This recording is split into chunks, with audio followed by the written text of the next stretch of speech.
Hi, folks, and welcome to Walking on the Weene Side. And today I am very pleased to have the author of this book, The Marker, with me, and Diana Savastano. Is that the correct pronunciation? Okay, good. I always worry about that with folks. And you live in the South. Yes, I live in Johns Creek, Georgia. Yeah, now you are not from Georgia originally, are you? No, have you detected that in the accent? I did detect that in the accent. I'm originally from New York, born and raised in New York. So you are a transplant down to the South.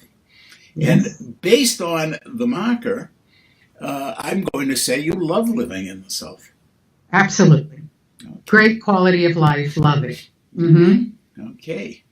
And now, this book starts with a journalist from New York who is down in, if I recall, Florida, and she goes to a store. She's looking for some kind of a gift to give somebody or something. Right. And she happens to find something very unusual, a grave marker. And the marker, folks, if you can see this cover, there's a marker, the grave marker. That's the real deal there. And there's a story behind that grave marker. And I thought we'd start by asking you, Diana, could you tell us the story of the grave marker?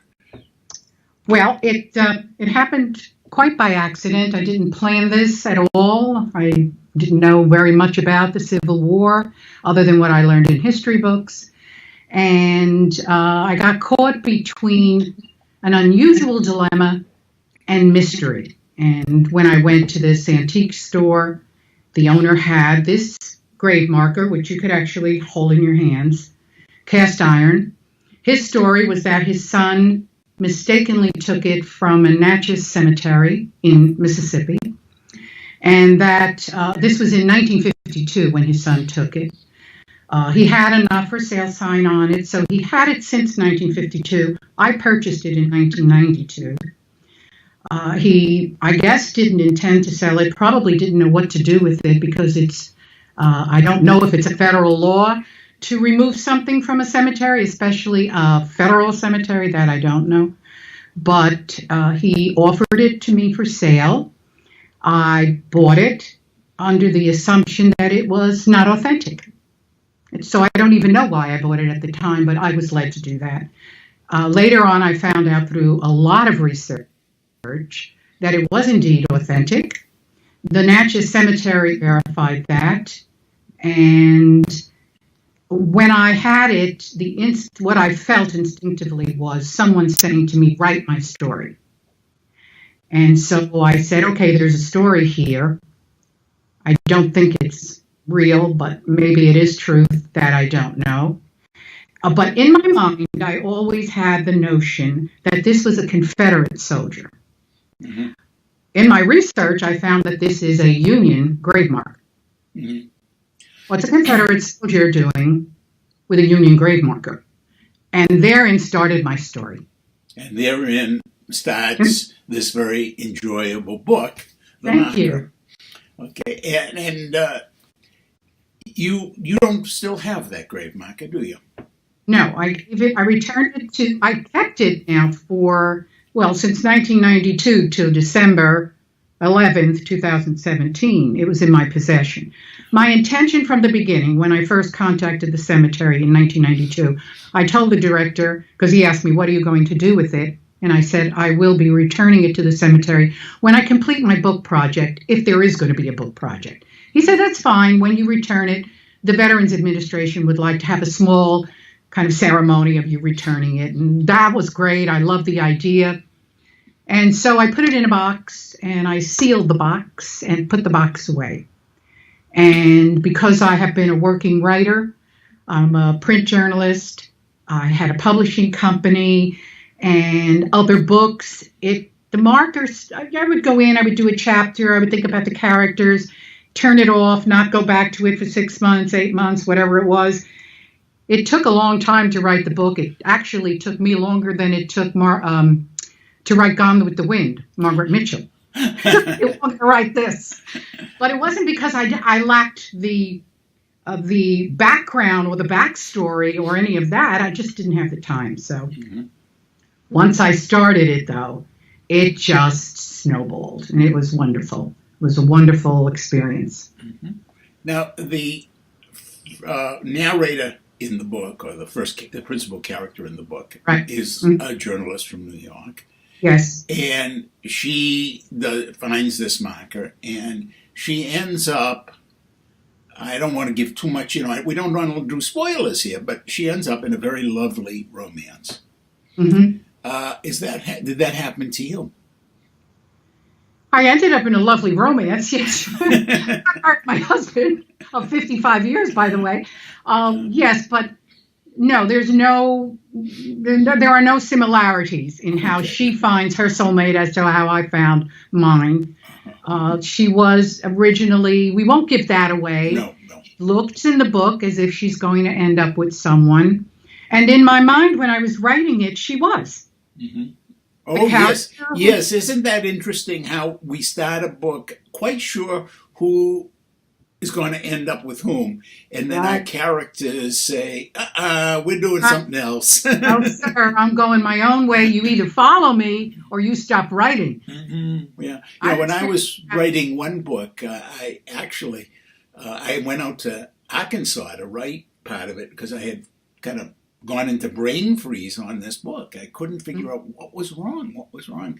So I went out to the writers' colony in Eureka Springs, and I the first night I'm there, I feel the bed shaking in my room, and I see the primary female character standing at the end of the bed, glowering at me and saying to me, "What makes you think it's his child?" And I get up, and with her kind of dictating in my ears, I proceeded to write and quickly finished that novella. And it just, once I understood what she wanted, but I was quite sure in my head that this was the love match, and it was totally different. And I think we've all had those kind of experiences. Exactly. And all of us, I think, to be writers, we have to be very sensitive to the voices that come from outside, or maybe they're in our heads, but they're not in our conscious minds. Right. Which brings up this book, because one of the things I think you do very well is you make the voice of ghosts very alive, very real. They're not superimposed ghosts. It's not like some kind of, creaking mechanism. Here's the ghost talking. It's very much a part of the human experience, kind of. Good. I'm glad you saw that. Yeah. So, do you believe in ghosts? No. Oh, okay. Absolutely not. What I do believe, though, and that's in the book, is that a person who has passed, I don't believe that anyone who has passed on is able to return and speak to you. But I do believe that an angel can take on the form of that person, and we have seen that both in Old Testament and New Testament verses, where angels take the form of a human being to bring a message from heaven. And I believe that's what happened to me when I wrote On the Breath of Angels. I was in a restaurant in Italy, saying, as I often said to my grandparents in my spirit, how I wished that they were with me. And I opened my eyes at that table, and there was my grandmother on one side and my grandfather on the other, saying to me, my grandmother said to me, "Please don't be sad, we are here with you." And they disappeared. And after that happened, I questioned it, because I know my scripture, and I went back and I didn't understand, and it was a while before I got clarity on it. And the clarity was that was my grandmother, but that was an angel representing my grandmother. So it blessed my heart, and I never, ever again said, "I'm so sorry you're not here with me," because I realized they would always be with me in my heart. Now, is that a novel, or is that more of a nonfiction meditative book? Because I have not read that one yet. Nonfiction meditative book, yes. Okay. On the Breath of Angels. On the Breath And of Angels. I had never intended to do that. It happened after my mother passed away, and I was in Italy, and it just happened. Another one of those happenings. So that's when I learned that, yes, you can send a message to heaven, but you can only send it on the breath of an angel. What a wonderful thought. And on that thought, we're going to take a quick break.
Welcome back, folks. We're talking about angels. And obviously, you are, Diana, you are a lady of faith. I am a woman of God, yes. I'm a lady of faith. Yes. And that's wonderful. And one of the things about the marker, by the way, I do want to get, is religion plays a very strong part. But it is not like everything's wonderful because somebody made the sign of the cross kind of religion. There's a great difference, I think, in your mind, between being a person of faith and being a person of religion. And I believe a lot of your writing earlier writing has been for children, right? Yes. Mm-hmm. And has it also been informed by your quest for faith? No. I grew up knowing that I was going to be serving God in some way. I did teach children. I taught Sunday school, vacation Bible school, but I never wrote Christian literature for children. On the Breath of Angels is my first, well, I call it a Christian book, but it's a book of faith. If I could share this with you, recently with a DNA test, I found out that I'm 25% of Jewish heritage. And I was really blessed by that. I didn't know that when I was writing on the Breath of Angels, but I felt very connected to Judaism through the book. And through that book, there is an awful lot of Old Testament as well as New Testament scripture quoted. My children's books are not, but in my writing, I see myself, not myself as the writer now, but as myself, the person who I am, is that all of my books are geared toward wholesomeness, truth. I don't have any bad language in my books, very, very few. I mean, there are some things in the marker where that character wanted to say what that character wanted to say, and so he said it. But they're wholesome books. They're books that families can read, the children's books together, and I guess that's a faith-based. That's what I was thinking. Yeah, faith is about values. Yes, and a capacity to believe in more than oneself. It isn't about simply following a bunch of rules and strictures. Right. It's following a living God, the God of Abraham, Isaac, and Jacob. It's following his son, Jesus, and it is who I am. I'm defined by my belief in God. I'm not defined by anything else. I don't see myself defined as a writer or as anything else. I am defined that I am a woman of faith. Everything else is the cherry on the ice cream soda. Well, considering all the other things you have accomplished in your life, that's a heck of a lot of cherries on that Sunday. Yeah, you could say that. I've never looked at it that way, but yeah, definitely, a lot of cherries on that ice cream sundae.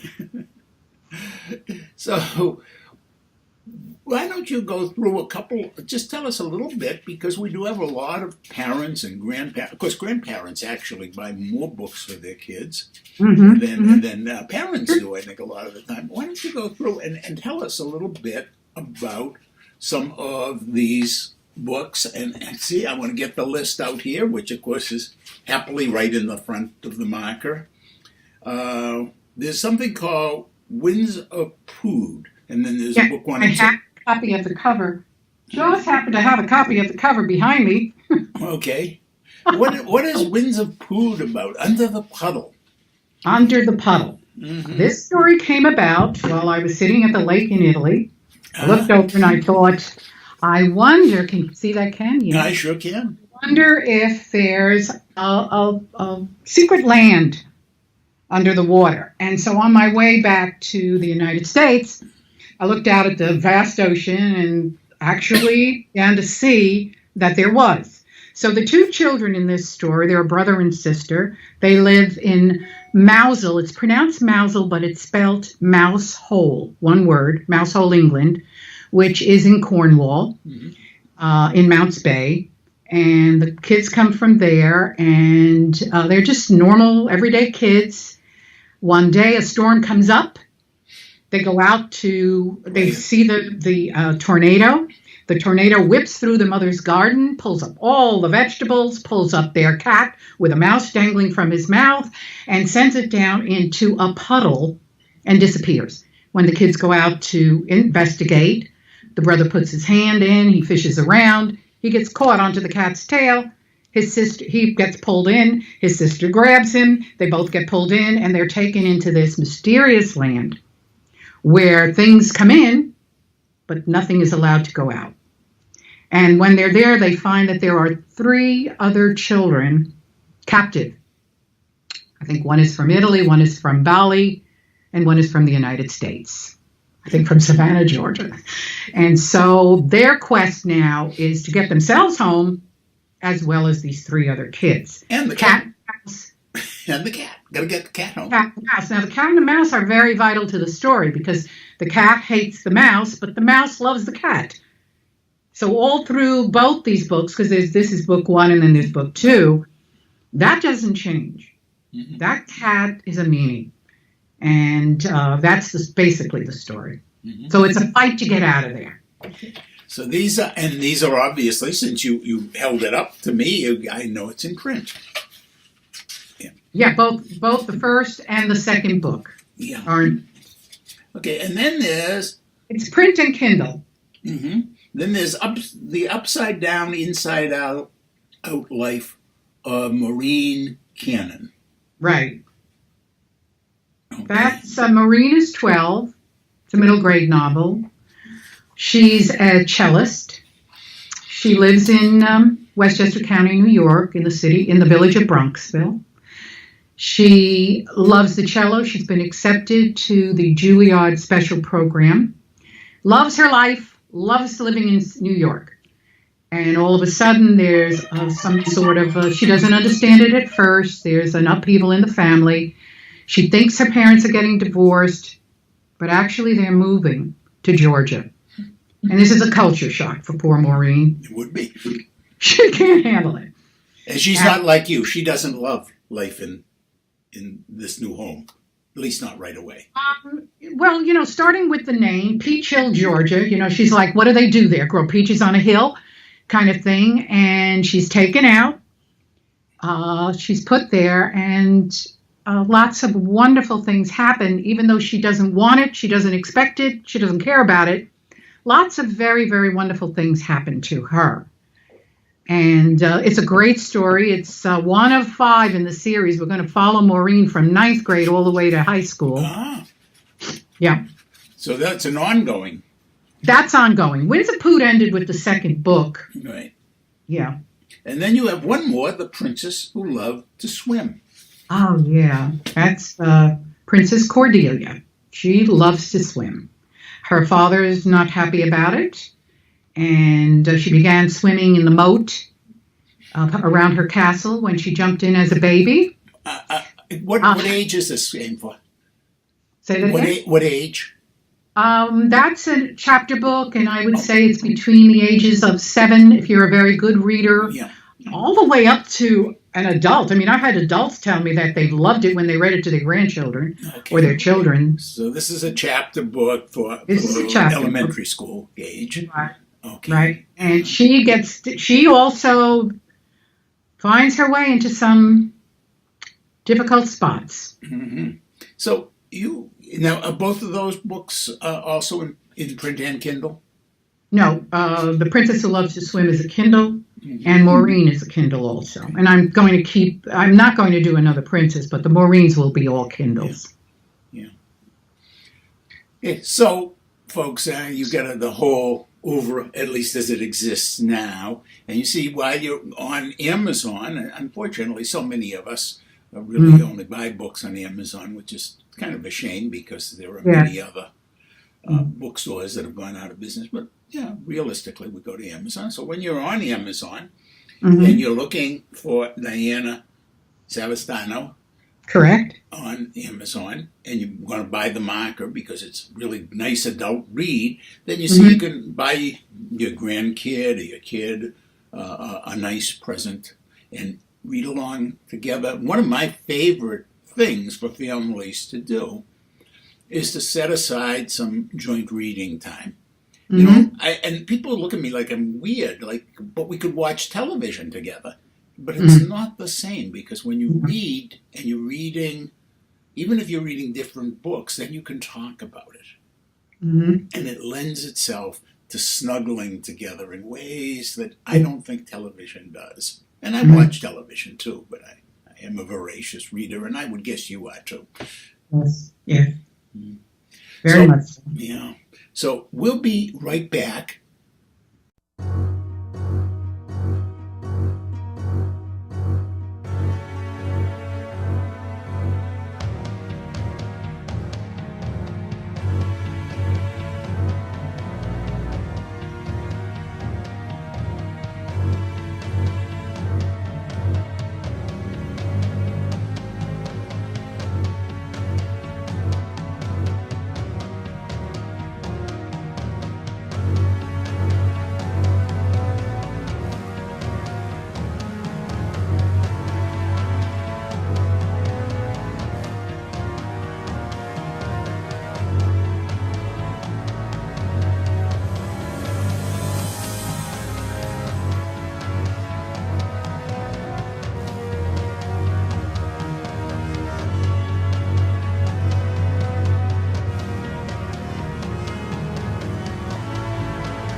welcome back to Walking on the Weene Side. Now, we call this Walking on the Weene Side, but I'm really much more given to traveling in every manner I can. I don't know about you, Diana, but I love to go places.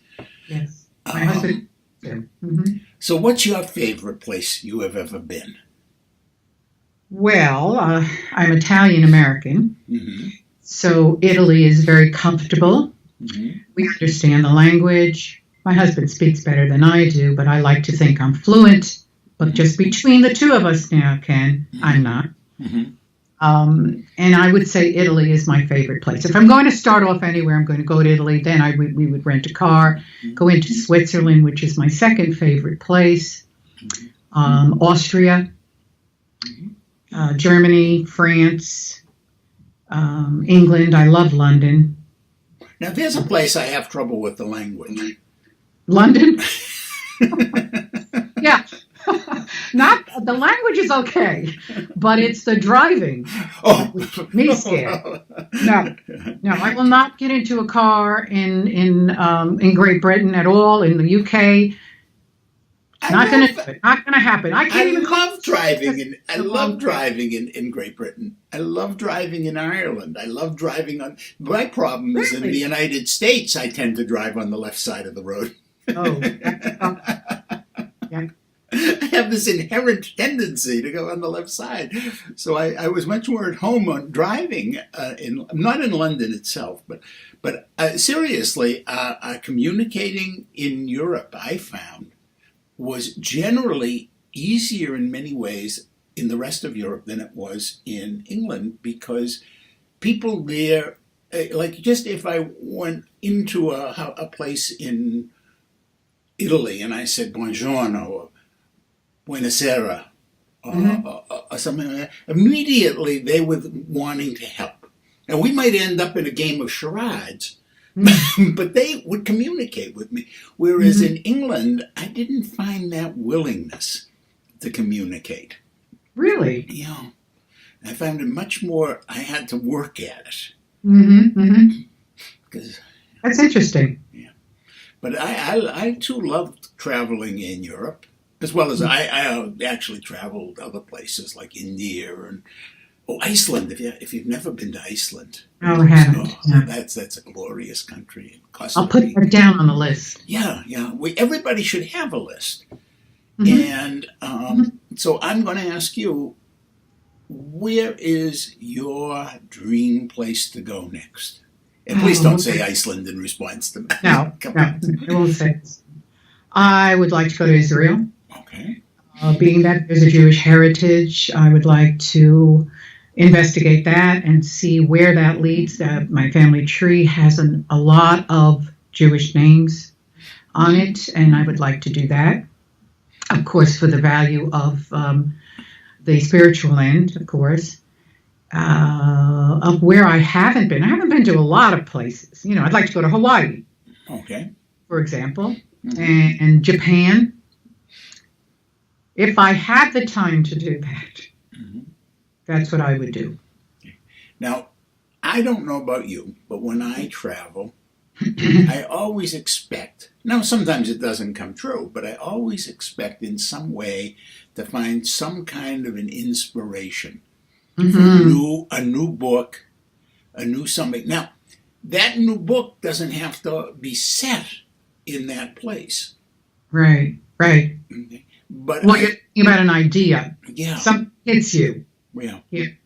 That happens a lot to writers. It can happen to you sitting in a local coffee shop where you overhear something. It resonates something. And for me, I carry that little book with the pen, because I know that, 5 minutes later, because of the chatter around you, it might get lost. Here, but it's good. I have a book coming out this month. Oh. It's a book. It's a children's book. It's a chapter book. It's for ages 8 to 10. And this book, the idea for this book came about in front of the Leaning Tower of Pisa. Okay, good place. Yep. And my daughter was about 5.5 at the time. And she just looked at me and she asked me a question. That question stayed in my head. On the way home, I wrote the story outline on the plane. that was 45 years ago, I think, something like that. And for years, I just wrote it. I sent it out to some New York publishers in the early days and got very good response. Loved the story. Actually, it even went to England and they loved the story, but it never got published. So I just put it on a back burner. The reason I'm telling you this is that the character is so rich. It's a mouse character. And I guess you might say I like mice, cats. They don't like each other, but I like them together. But there are no cats in this book. There's just the mouse character. And he does an astounding thing for the tower that he lives in. He lives actually in the Leaning Tower.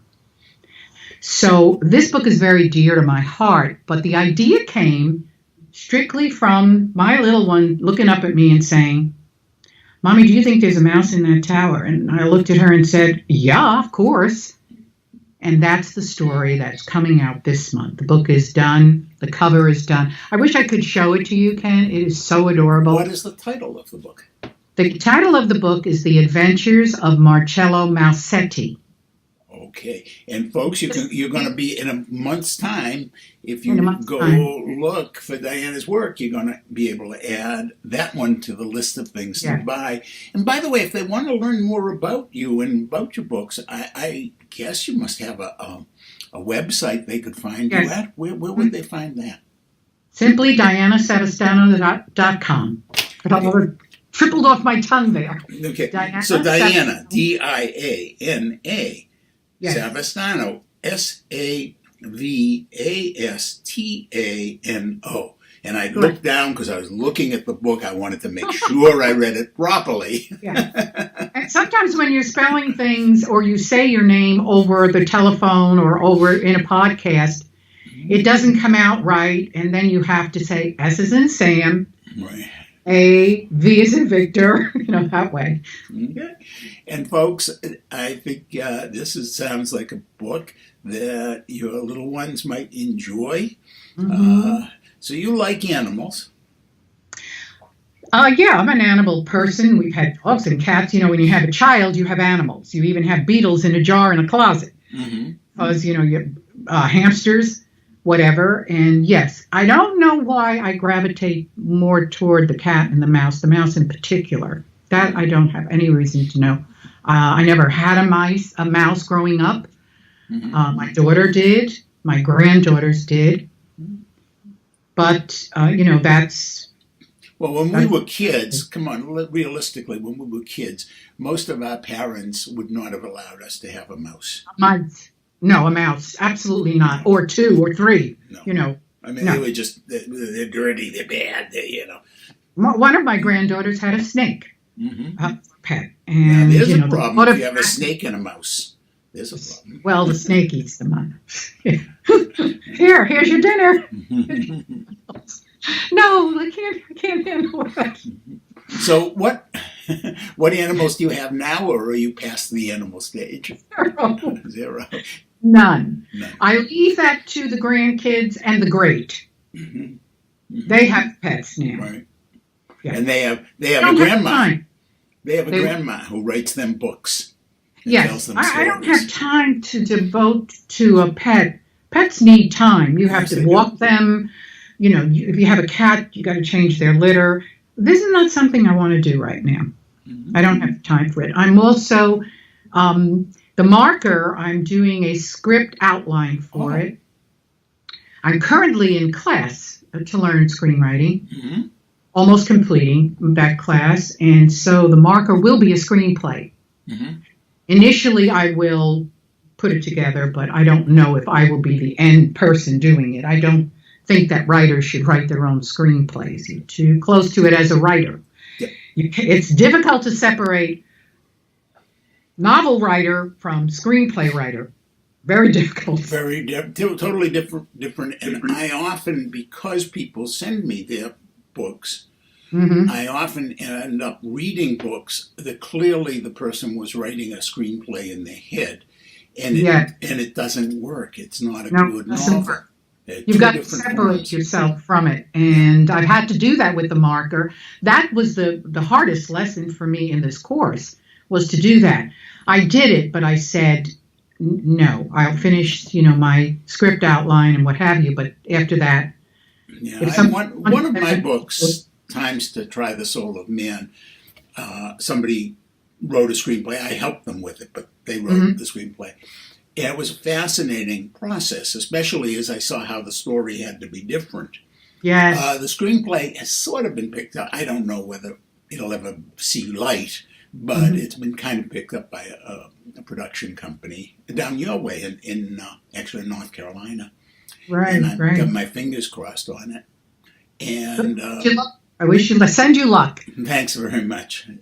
Well, folks, this has been really a delightful walk on the Weene side for me, and I hope you've enjoyed it as well. And again, we started with this book, The Marker, by Diana Savastano, but she's also written all these other books with a wide range, from little kids to young adult to meditation. And I think that you really want to go visit her website and check her out on Amazon and enjoy. I know I enjoyed The Marker very much. Oh, good. Thank you. I'm looking forward to reading more of your work. And you're also on Facebook, I assume? Yes, I'm on Facebook, Instagram, Twitter, not so much. I'm not crazy about Twitter, but the other two I do. Yeah, I'm there. I think if you go Google my name, you'll find her. It all comes up. So, Diana, thank you so much for joining me today. Thank you, Ken. This was really nice. Great.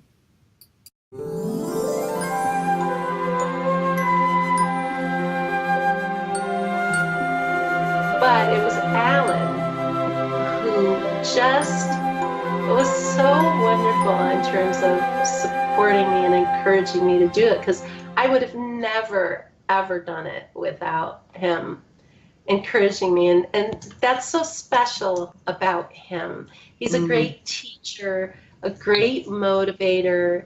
He's so respected because of those types of things that he does. And he's a cool brother. Yeah, I bet. He is cool. I have to say that. She cut his hair about 2 weeks ago with a shaver. So while she was doing it, I put 2 bunches of bananas on his head. Sitting there getting a hair, could you put bananas on my head? Bananas on his head and like grapes and that. Like the Chiquita lady? Yeah, I was just thinking that. But he didn't like it, so I had to take them off. I was left there. You didn't like that? What is wrong with you, Colin? Jeez. It was about 2 bunches of bananas all over his head. Like King Kong's fingers. Because I was like King Kong's fingers.